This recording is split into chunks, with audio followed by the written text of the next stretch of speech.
Olá, caros alunos. Nós vamos dar início ao trabalho com o período filosófico considerado moderno, tendo em vista que nós acabamos de sair da discussão do período filosófico medieval, que deixa algumas ideias que são interligadas aqui com o período moderno, né?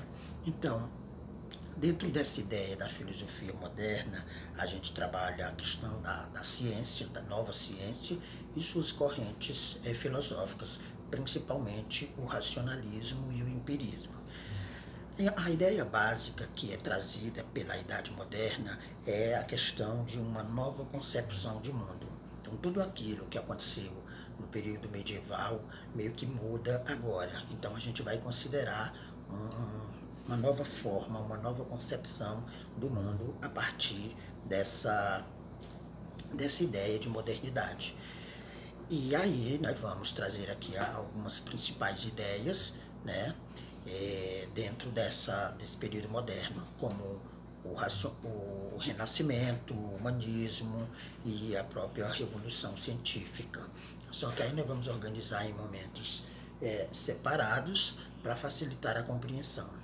Nessa primeira videoaula, nós vamos dar início, né, à disciplina, ou mais especificamente à parte da filosofia moderna, e vamos abordar essas temáticas que nós já falamos.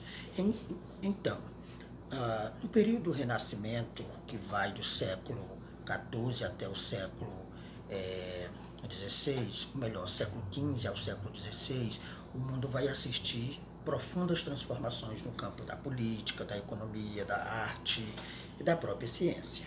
O Renascimento retomou aí valores da cultura clássica grega, representado pelos gregos, né, e latinos, como a autonomia do pensamento e o uso individual da razão, em oposição, claro, aos valores medievais, como o domínio da fé e a autoridade da igreja.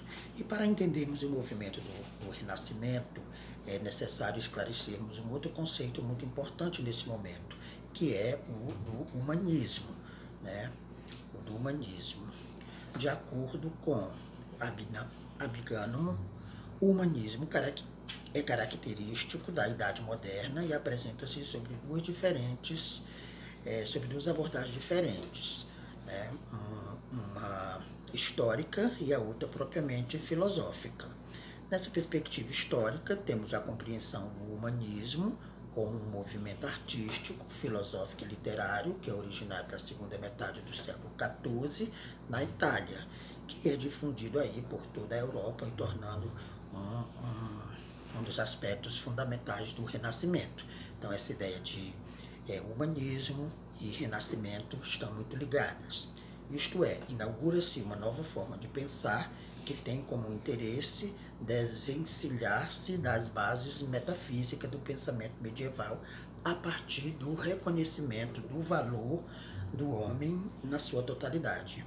E aí, nesse sentido do humanismo, o homem passa a ser compreendido como um ser natural e histórico, né? Na perspectiva histórica, o humanismo é compreendido como toda uma filosofia que tem como eixo central o homem, que se fundamente na natureza humana, considerando os interesses e as suas limitações, e assenta-se nisso, né, de forma a trazer os problemas filosóficos nesse viés do homem. De um modo geral, podemos afirmar que o humanismo é uma atitude filosófica que atribui ao homem um valor supremo, dispondo-o como uma medida de busca pelo conhecimento. Então, vai tratar do homem aí como um elemento principal, mas não de forma isolada, no sentido de buscar, de compreender o conhecimento. No Renascimento, já em relação ao Renascimento, um outro ponto que discutiremos nessa unidade mais especificamente, né, veremos que a valorização do ser humano é uma característica fundamental.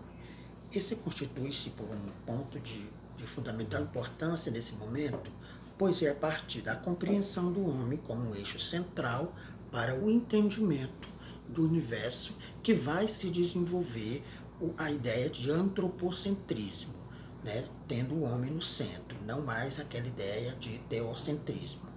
Essa ideia é uma ideia que se opõe ao teocentrismo, que foi dominante na Idade Média, quando o mundo era interpretado a partir das manifestações divinas.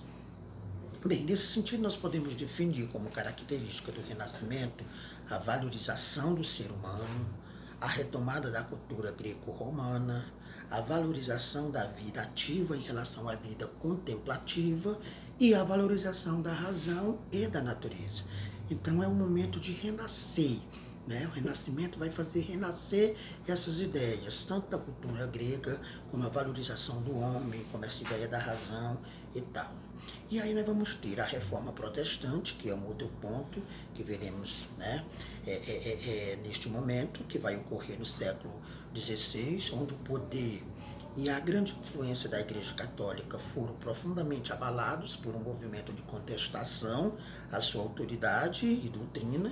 Esse movimento teve como principais representantes o Martinho Lutero, o João Calvino e o Henrique VIII. Muitos foram os fatores que contribuíram para a irrupção da reforma, não somente questões religiosas, mas questões políticas, econômicas e culturais. Desse modo, como é de se esperar, inúmeras foram as consequências provenientes desse movimento. Como consequência da Reforma Protestante, nós podemos citar o enfraquecimento político da Igreja Católica, o fortalecimento das ideias burguesas, o aumento do poder dos reis, a difusão e instauração religiosa baseada no Estatuto da Bíblia, origem de conflitos religiosos entre católicos e protestantes, a própria reação da Igreja Católica à reforma, iniciando um movimento chamado Contra-Reforma. Então, como reação aos movimentos reformistas que tiveram como consequência, entre outras coisas, a diminuição do poderio do clero nas mais diversas áreas, a Igreja Católica adotou uma série de medidas que ficaram conhecidas como Contra-Reforma. Dentre as medidas adotadas estão a convocação do Concílio de Trento, que é a criação da Companhia de Jesus, e o asseveramento das atividades do Tribunal do Santo Ofício, mais conhecido como Santa Inquisição. E entre os pensadores renascentistas, que nós vamos conhecer alguns, que vão fazer esse momento de interligação medieval com o moderno, nós vamos ter aí todas as agitações e rupturas, assim como a afirmação do homem e da pessoa, que vão inspirar aí o pensamento político, por exemplo, de Maquiavel e do ceticista Michel de Montaigne, dois expoentes da filosofia renascentista. Marquem aí, Michel de Montaigne e Nicolau Maquiavel.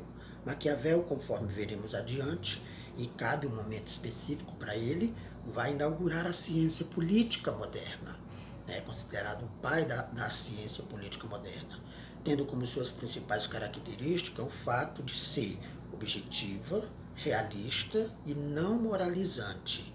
E já, no outro lado, Michel de Montaigne, por sua vez, é um humanista e cético que procede à análise de todas as razões para não crer.